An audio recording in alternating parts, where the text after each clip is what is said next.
Dicen que el amor todo lo cura, pero hay amores que enferman. Hay promesas que se pronuncian frente a un altar y esconden juramentos mucho más oscuros. Lucía y Daniel parecían la pareja perfecta, ricos, guapos, exitosos, una historia de cuento. Pero detrás del vestido blanco y las sonrisas había algo que nadie vio venir, porque su matrimonio no era un acto de amor, era un contrato, una trampa cuidadosamente diseñada. Y cuando uno de ellos decidió romper las reglas, el juego se convirtió en una guerra. Traición, mentiras, venganza. Nada en esta boda era real, y lo que pasó después te dejará sin palabras. La música de violín flotaba en la nave de la iglesia, suave en apariencia, demasiado exacta para ser espontánea. Las flores blancas formaban un corredor impecable.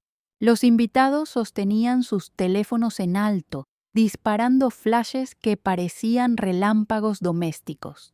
Lucía avanzaba con pasos medidos. El encaje del vestido atrapaba la luz y devolvía destellos como cristales afilados. Sonreía, pero sus dedos temblaban. Solo Daniel lo notó, o tal vez no, tal vez fingía no verlo, del mismo modo en que había fingido amar.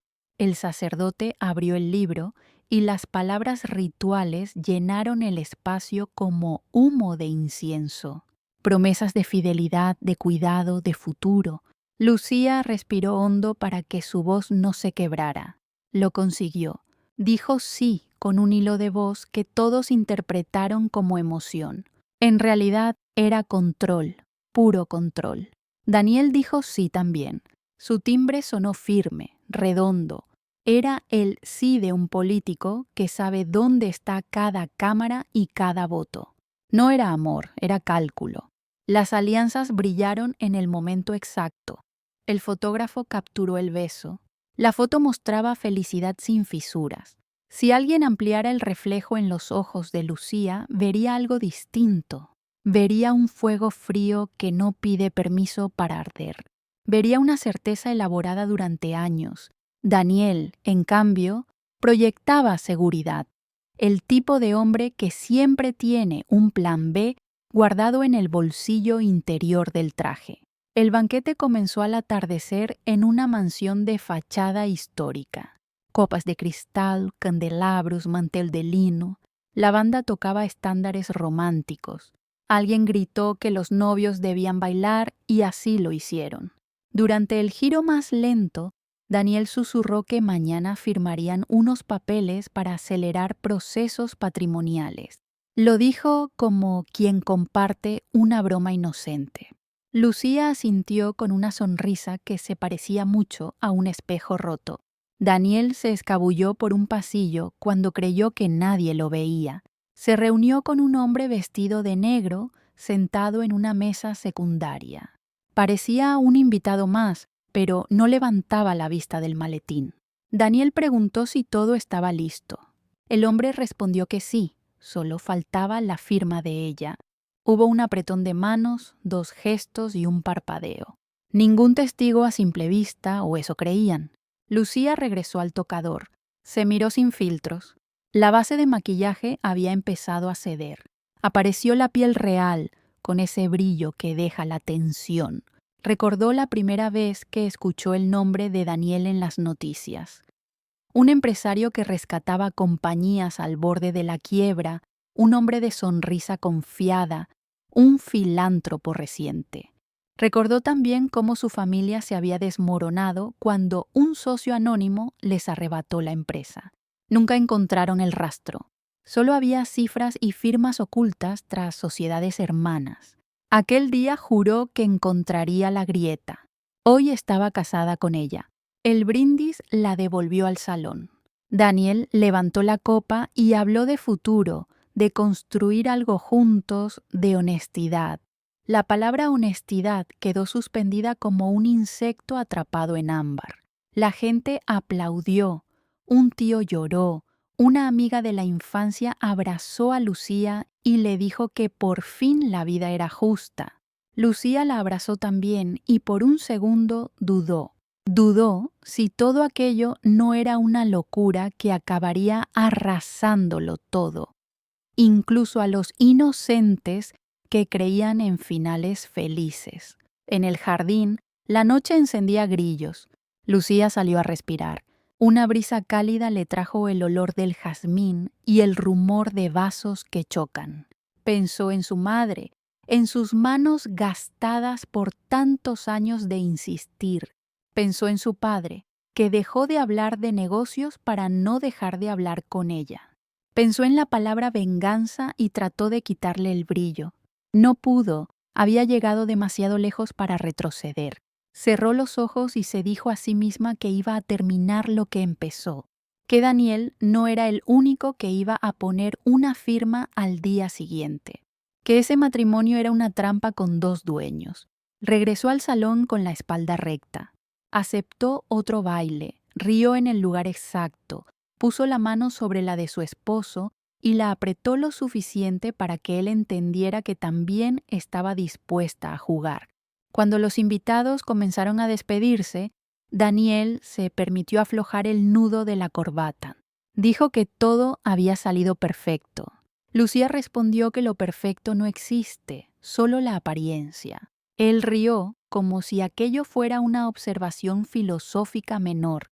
Luego la besó en la frente y dijo que mañana sería un gran día. Ella dijo que sí. En su voz no había temblor, solo una línea recta que se precalienta antes del choque. La mansión quedó en silencio poco a poco. Solo quedaron luces tenues y el personal recogiendo copas. En el cuarto nupcial, Lucía encontró una caja sobre la cama. Dentro, un sobre con su nombre y un collar antiguo. Era hermoso. Era también una cadena. Se lo colocó y miró el espejo. Se vio como protagonista del retrato de otra persona. En el reflejo, detrás de ella, Daniel apareció con una copa de vino. Le dijo que estaba radiante. Ella dijo que era tarde. Se acostaron sin palabras. A medianoche, Lucía abrió los ojos. El silencio era tan espeso que casi se podía cortar. Sabía que aquello, más que una boda, era el inicio de un procedimiento, un protocolo de ruinas elegantes. Cerró los ojos de nuevo, soñó con llaves, despertó con decisiones. La mañana llegó con un cielo demasiado limpio, parecía una pantalla recién lavada. El café humeaba en tazas pequeñas. Daniel estaba de buen humor, tenía llamadas que atender, notarios, asesores, un socio que venía de otro país y que no podía retrasar su vuelo. Lucía asintió a todo. Dijo que se prepararía para una reunión corta en la tarde, preguntó de forma casual por el maletín del invitado silencioso. Daniel fingió no recordar de qué hablaba. Luego dijo que la música de anoche había sido excelente. El cambio de tema fue rápido, preciso, un bisturí. Lucía salió a caminar por el jardín y llamó a Vera, su amiga y única cómplice parcial. Le dijo que todo avanzaba, que no podía dar detalles por teléfono, que se mantuviera atenta a un correo con documentos. Vera entendió sin entender, nunca preguntaba demasiado, por eso Lucía confiaba en ella. Cerró la llamada y se sentó en un banco. El collar que Daniel le regaló pesaba más de lo que parecía. Era hermoso y ajeno, como casi todo lo que la rodeaba. A media mañana, un mensajero entregó una carpeta con sellos oficiales. Daniel firmó sin leer mucho, hizo chistes sobre la confianza. Lucía sonrió y pidió ver su parte. Las páginas parecían inocentes, ajustes prenupciales, protocolos de herencia, cláusulas de salvaguarda. Entre la prosa legal, una frase se levantó como un cuchillo. En caso de incapacidad, la administración temporal de ciertos bienes recaería en un fideicomiso con un beneficiario provisional. El nombre estaba en siglas, nada que un lector apurado detectara. Lucía anotó mentalmente esas letras y siguió pasando páginas. Fingió interesarse por el menú de la cena, sugirió cambiar el vino. Daniel aceptó encantado, dijo que le gustaba que tomara la iniciativa. Mientras hablaba, su teléfono vibró con un mensaje de un número sin nombre. Daniel apretó el móvil contra la mesa de forma casi imperceptible. Lucía registró el gesto y lo guardó donde se guardan las pruebas que aún no existen.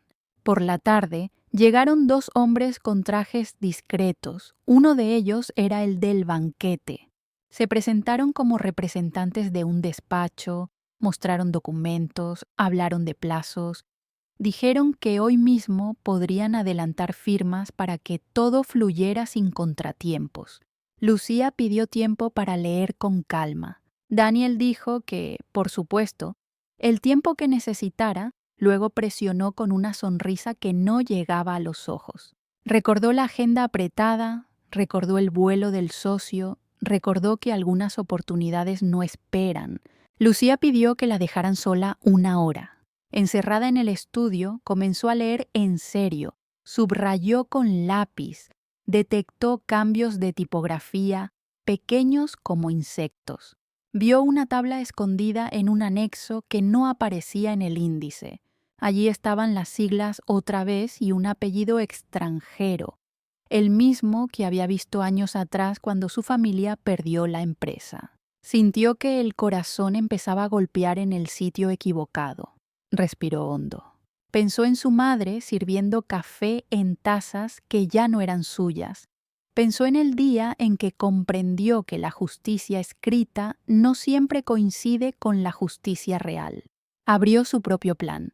En el fondo del cajón derecho del escritorio, dentro de una carpeta sin nombre, había copias certificadas de correos, pantallazos, registros públicos, fotografías de reuniones.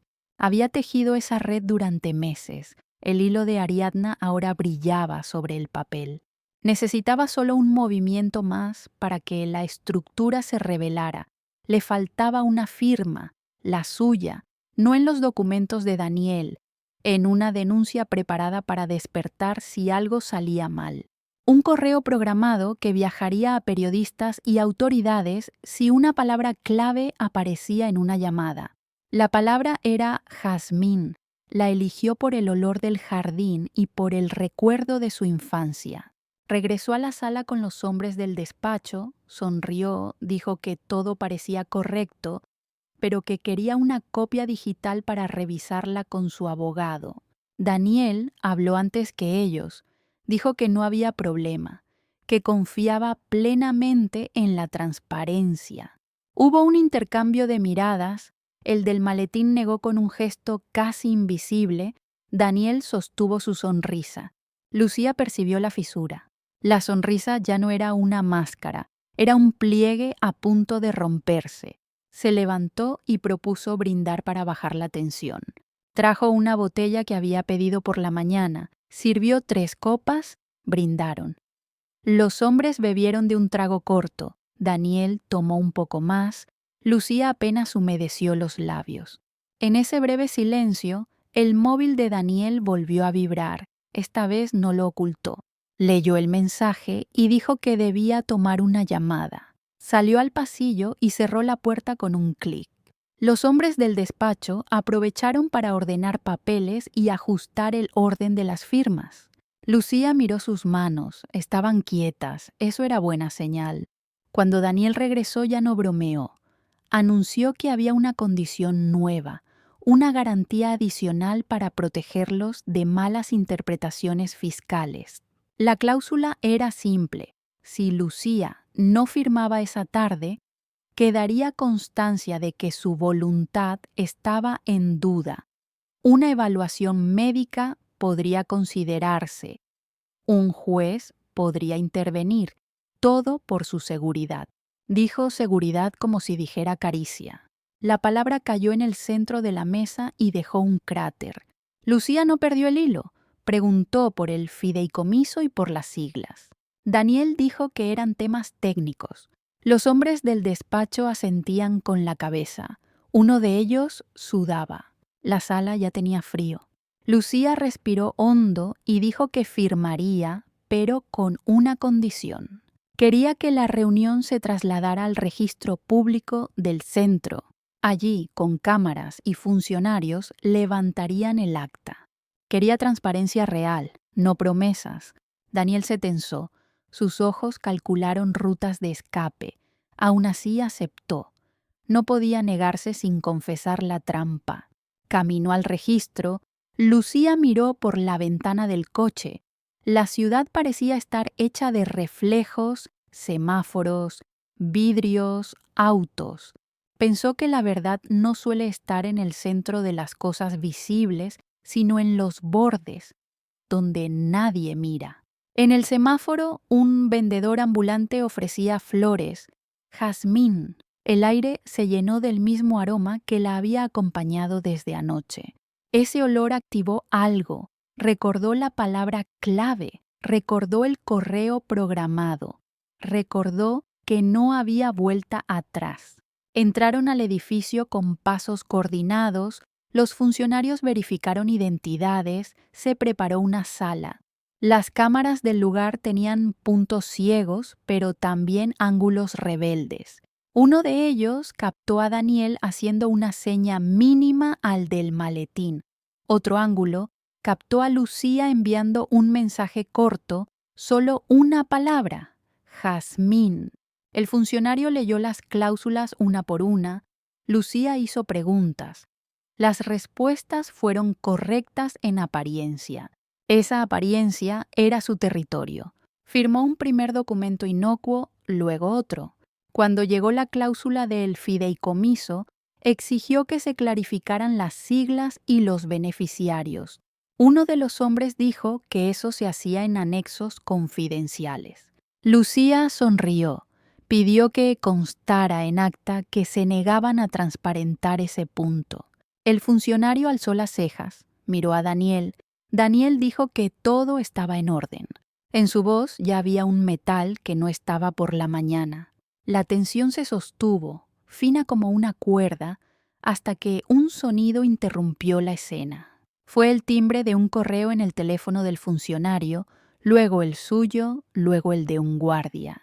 Una notificación masiva. Las pantallas mostraron titulares en borrador, documentos filtrados. Las siglas ya no eran siglas, eran nombres completos y rutas financieras. El despacho estaba en la lista. Daniel también. Alguien había enviado un paquete a medios y unidades de investigación. Alguien con acceso a copias certificadas. Alguien que había esperado a que todo estuviera reunido bajo un mismo techo para apretar el botón. Lucía guardó el bolígrafo. La sala se llenó de voces superpuestas, llamadas, exclamaciones, desmentidos. El funcionario pidió calma. Daniel miró a su esposa como si la viera por primera vez. No dijo nada. Ella sostuvo la mirada sin parpadear. Afuera, la tarde empezaba a caer, y con la luz que cambiaba, los reflejos de la ciudad se volvían más largos. Nada se rompió aún, pero las grietas habían decidido hacerse visibles. Todo seguía en pie, aunque el peso ya no tenía dónde apoyarse. La noche siguiente cayó sin aviso. Las luces de la ciudad parecían más frías, como si supieran lo que había pasado. En todos los noticieros se hablaba de una filtración millonaria, de documentos confidenciales, de nombres que hasta hace unas horas parecían intocables. En medio de ese caos, Lucía permanecía en silencio, sentada frente a la ventana del dormitorio. Daniel no había regresado desde la tarde. En la televisión, un periodista mencionó su nombre completo por primera vez. Lucía Montenegro, recién casada con el empresario Daniel Rivas, podría estar relacionada con la entrega de pruebas a la fiscalía. Apagó el televisor. El reflejo en la pantalla negra le devolvió un rostro que apenas reconocía. Ni la mujer del altar, ni la hija que juró venganza. Solo alguien que había cruzado una línea y ya no sabía si del otro lado había redención o vacío. La puerta del dormitorio se abrió con violencia. Daniel entró sin mirar. Su corbata colgaba deshecha, el rostro tenso, el teléfono pegado a la oreja. Hablaba con alguien, una voz femenina al otro lado. Mencionó palabras como daño controlado, negociar versiones, encubrir fuentes. Cuando colgó, la miró y preguntó con la calma falsa de quien reprime el miedo qué había hecho. Lucía no respondió, se limitó a sostenerle la mirada. Sabía que negar era inútil. Daniel dio un paso hacia ella, luego otro, hasta quedar a pocos centímetros. Su voz bajó de tono, grave, casi un susurro. Creíste que podías jugar con fuego sin quemarte. Todo esto no era solo un negocio, Lucía. Había gente detrás, personas que no perdonan errores. Lucía dejó escapar una risa breve, seca. Llamas error a robarle el futuro a familias enteras, a destruir empresas, a hundir vidas. Daniel dijo que no sabía lo que decía. Ella respondió que sabía exactamente lo que decía. El silencio que siguió fue espeso. Daniel giró hacia el minibar, sirvió 2 tragos y dejó uno frente a ella. «Podemos arreglarlo», dijo intentando recuperar control. «Solo dime cómo lo hiciste, a quién enviaste todo eso». Lucía no tocó la copa. «¿Sabes qué es lo más curioso, Daniel? Pensaste que eras tú quien había planeado este matrimonio, pero yo te busqué, yo organicé cada paso, desde el primer café en esa conferencia de prensa hasta el día que me pediste matrimonio». Daniel se quedó inmóvil y preguntó qué estaba diciendo. «Nada fue casualidad», respondió ella. «Cada palabra tuya, cada gesto, cada mentira, yo ya lo había previsto». El rostro de Daniel se endureció. «¿Por qué?», preguntó, como si necesitara una razón que le devolviera sentido a lo absurdo. «Porque tú arruinaste a mi familia». Por primera vez, Lucía lo dijo en voz alta. El nombre Montenegro había desaparecido de los registros hace años. Su padre había muerto en silencio, sin justicia. Su madre había vivido con miedo y Daniel había seguido adelante, reconstruyendo su fortuna sobre los restos de otros. Tu firma estaba en los contratos, aunque la ocultaras detrás de socios falsos. Fui la pasante que nadie notaba en tu empresa hace 3 años. Te vi entrar a esa sala de juntas con la sonrisa de siempre, esa sonrisa de tiburón que ahora todos verán por lo que es. Daniel retrocedió un paso. Eso no puede ser verdad. Oh, lo es. Todo este tiempo fingí ser la mujer perfecta, la pareja ideal, no por amor, por justicia, por memoria. Daniel apoyó las manos en la mesa. Estaba pálido. ¿Y crees que saldrás ilesa de esto? Has puesto tu nombre en medio del escándalo. Si yo caigo, tú también caes. Lucía dio un paso al frente. Ya lo sé, pero al menos, cuando todo acabe, sabrán quién eras en realidad. En ese momento, el celular de Daniel vibró. Miró la pantalla y su expresión cambió. Era miedo, puro miedo. Contestó, escuchó en silencio y cortó sin decir palabra. Luego se acercó al armario, abrió la puerta y sacó una pequeña caja de metal. Dentro una pistola. «No sabes lo que has hecho, Lucía», murmuró. «No es solo mi dinero lo que pusiste en riesgo. Hay gente que...» Lucía lo interrumpió. «Gente como tú, Daniel. Gente que vive del miedo de otros». Daniel apuntó, pero su pulso temblaba. «No quiero hacerlo, pero no puedo dejarte viva». Lucía no se movió. Sus ojos no mostraban terror, sino una serenidad inquietante. «Entonces hazlo, dispara, pero antes deberías revisar tu correo». Él frunció el ceño. «¿Qué?» «Revisa tu correo, Daniel». Titubeó, bajó el arma lo justo para tomar el teléfono. Desbloqueó la pantalla. En su bandeja de entrada había un mensaje nuevo, sin remitente. Asunto: última advertencia. Abrió el correo. Dentro, una sola línea. Si algo le pasa a Lucía, los videos se publicarán automáticamente. Daniel dejó caer el teléfono, la pistola resbaló de su mano y golpeó el suelo con un sonido hueco. Lucía caminó hacia él despacio, como si todo ya estuviera decidido. «Te dije que esto era solo el principio», susurró, «y no te mentí». Salió del dormitorio sin mirar atrás. En el pasillo respiró profundamente. Su cuerpo temblaba, pero no de miedo, sino de alivio. Por primera vez en años, el monstruo frente a ella estaba tan asustado como ella lo había estado toda su vida. Afuera, un trueno sacudió la casa, la lluvia comenzó a golpear los ventanales. Cada gota sonaba como una cuenta atrás. Daniel se quedó solo, mirando el arma en el suelo y la pantalla del teléfono iluminada. En ese momento entendió que ya no controlaba nada, ni el dinero, ni la narrativa, ni el miedo. Lucía le había arrebatado todo eso con una sola palabra, y lo peor de todo, aún no sabía lo que vendría después.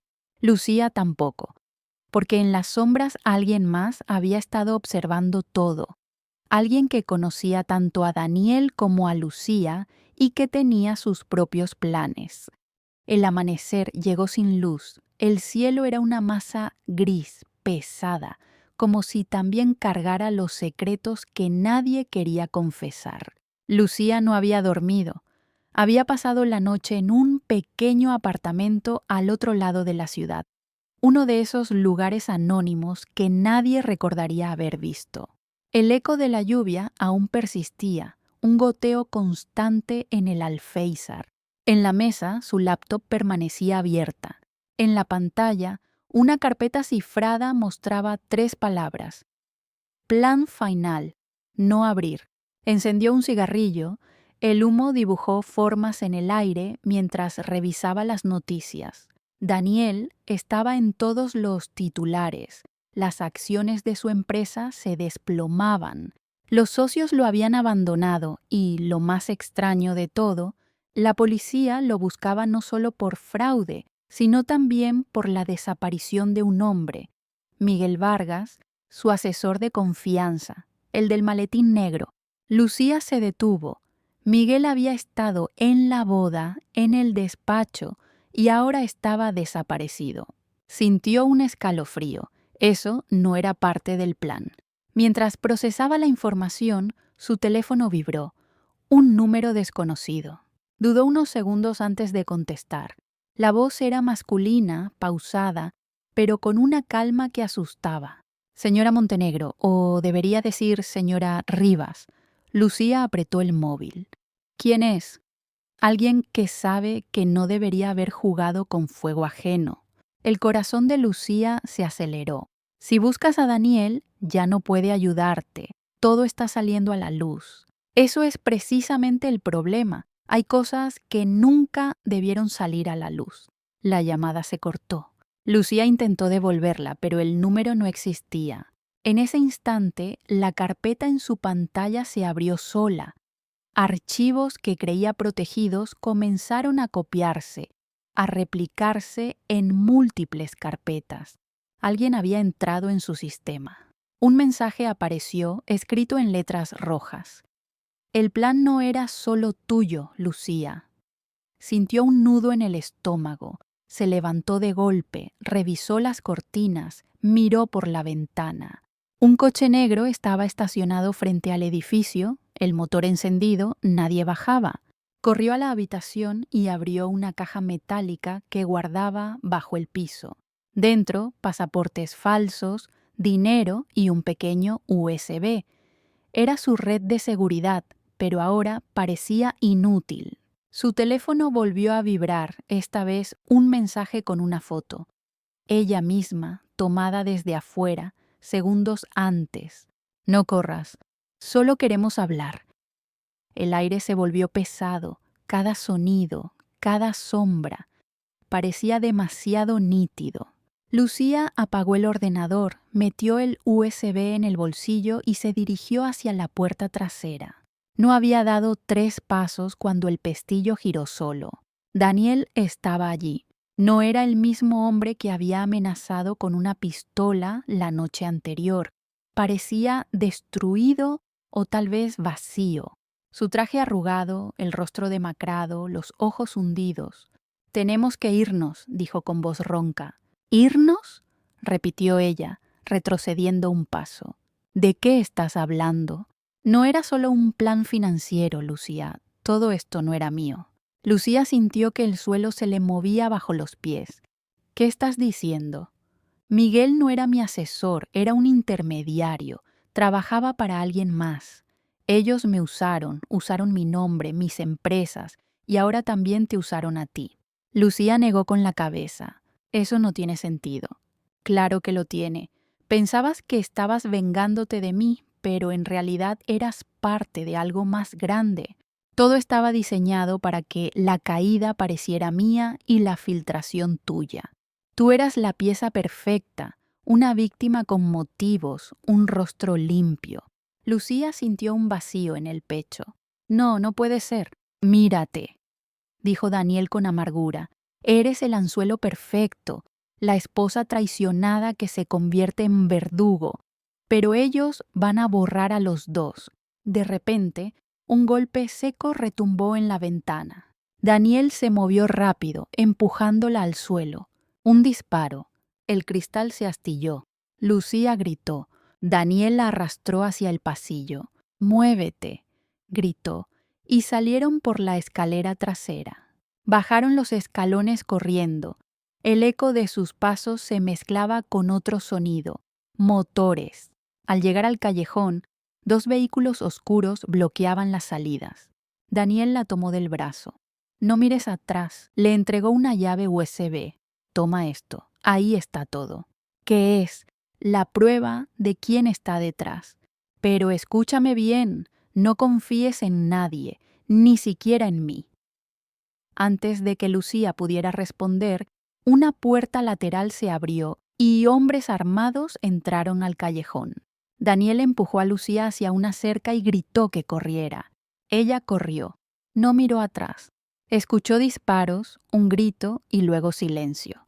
Corrió hasta que las piernas no le respondieron, hasta que el eco de los pasos la dejó sola en un parque desierto. El USB ardía en su mano. Miró hacia el cielo. Las nubes seguían ahí, grises, pesadas. En su interior, algo se quebró. Daniel podía haber sido su enemigo, su verdugo, pero en ese momento también había sido su escudo. Respiró hondo. No sabía si él seguía vivo. No sabía quién estaba detrás. Solo sabía una cosa. Aún no había terminado. Porque dentro de ese USB, en su interior cifrado, había un nombre que cambiaría todo. Uno que Lucía jamás imaginó ver. Un nombre que pertenecía a alguien del pasado, alguien de su propia familia. El USB descansaba sobre la mesa del pequeño cuarto de hotel donde Lucía se refugiaba. La habitación olía a humedad y cigarrillos viejos. Afuera el rumor del tráfico nocturno se mezclaba con sirenas distantes, un recordatorio constante de que el mundo seguía girando, aunque para ella todo había detenido su curso desde hacía horas. Encendió el portátil y conectó el dispositivo. La pantalla titiló y apareció una carpeta con un solo archivo. Testamento.mp4. El título la desconcertó, lo abrió. En la oscuridad de la grabación se escuchó una respiración entrecortada y luego una voz que reconoció de inmediato. «Hola, Lucía». El corazón se le detuvo. Era Daniel. La imagen se estabilizó y mostró su rostro. Tenía heridas en la frente, estaba en un lugar oscuro, quizá un sótano. «Si estás viendo esto significa que ya sabes demasiado», dijo con voz débil, «y que probablemente estoy muerto». Lucía tragó saliva, inmóvil. «Nunca fui tu enemigo, no del todo. Cuando descubrí lo que había hecho tu familia, lo que te arrebataron, supe que no eras como ellos. Por eso acepté el trato, por eso me casé contigo. Pero lo que no sabías, Lucía, es que alguien más movía los hilos desde el principio». La imagen se distorsionó. Daniel respiró con dificultad y continuó.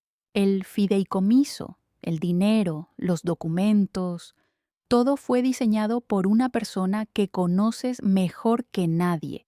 Alguien que se aseguró de que tú y yo nos destruyéramos entre nosotros. Se llama Elena Montenegro». Lucía se cubrió la boca. Elena, su madre. La grabación continuó. Ella fue quien me contactó hace años. Me ofreció limpiar mis negocios si colaboraba con un plan que, según ella, equilibraría las cuentas del pasado. Dijo que solo quería justicia para su esposo, pero en realidad quería controlarlo todo. Quería poder, me usó. Nos usó a ambos. Lucía no podía creerlo. La imagen tembló una vez más. Si estás viendo esto, no cometas mi error. No intentes salvarla, solo huye. Daniel miró directamente a la cámara. Ella no tiene límites. El video se detuvo. El silencio llenó la habitación. Lucía cerró los ojos, respiró hondo y durante un segundo deseó que todo fuera una pesadilla.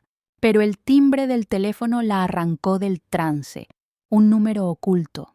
«Hola, hija». La voz era suave, pausada, inconfundible. Lucía se quedó helada. «Mamá, te dije que no era el momento de jugar a la heroína», continuó Elena. «Te di todo lo que necesitabas, dinero, acceso, información. Y mira lo que hiciste. Lo arruinaste todo». «¿Qué hiciste, mamá?», preguntó Lucía con la voz quebrada.